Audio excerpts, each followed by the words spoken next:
Yuri Levchenko, the leader of the People's Power Party and also a former Ukrainian member of parliament. Welcome to the programme.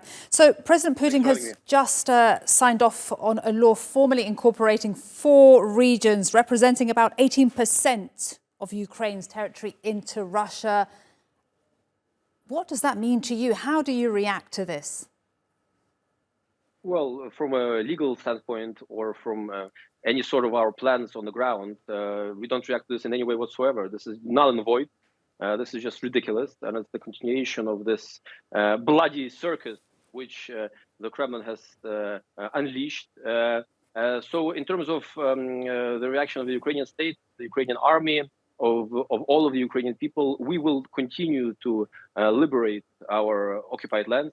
We will continue to push the Russian aggressors out of Ukraine, regardless of any papers that Moscow will draw up.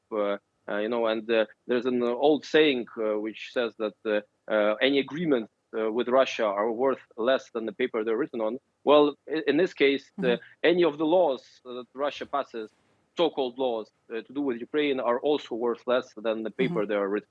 And what about this word, the word forever? Because the Kremlin spokesperson, Dmitry Peskov, told reporters that these regions annexed by Moscow will be Russian forever and will not be returned. How long does forever last? Well, we don't plan to wait for them to return them to us. We plan to take what is ours and take it by force, by righteous force.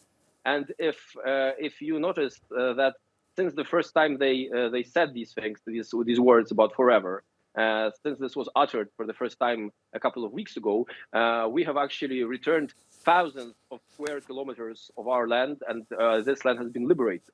So it's actually playing out right now in real time. This is not some sort of hypothetical for the future. This is happening right now. We are showing to the world and to the Russian occupiers that all of this talk that they're having regarding forever is absolutely unsubstantiated. It's ridiculous, and we're pushing them out of Ukraine. Just one more question for you. What happens to Europe's biggest nuclear power plant? Because Russia said that Zaporizhia will operate under Russian supervision, but in the last hour we've heard the chief of Ukraine's state nuclear energy company, Petro Kotin, saying that he is appointing himself as head of the Zaporizhia nuclear power plant. It's very concerning for everybody what's going on there. Well, of course it is. The largest nuclear power plant in Europe. There's a huge potential for a terrible disaster of colossal proportions.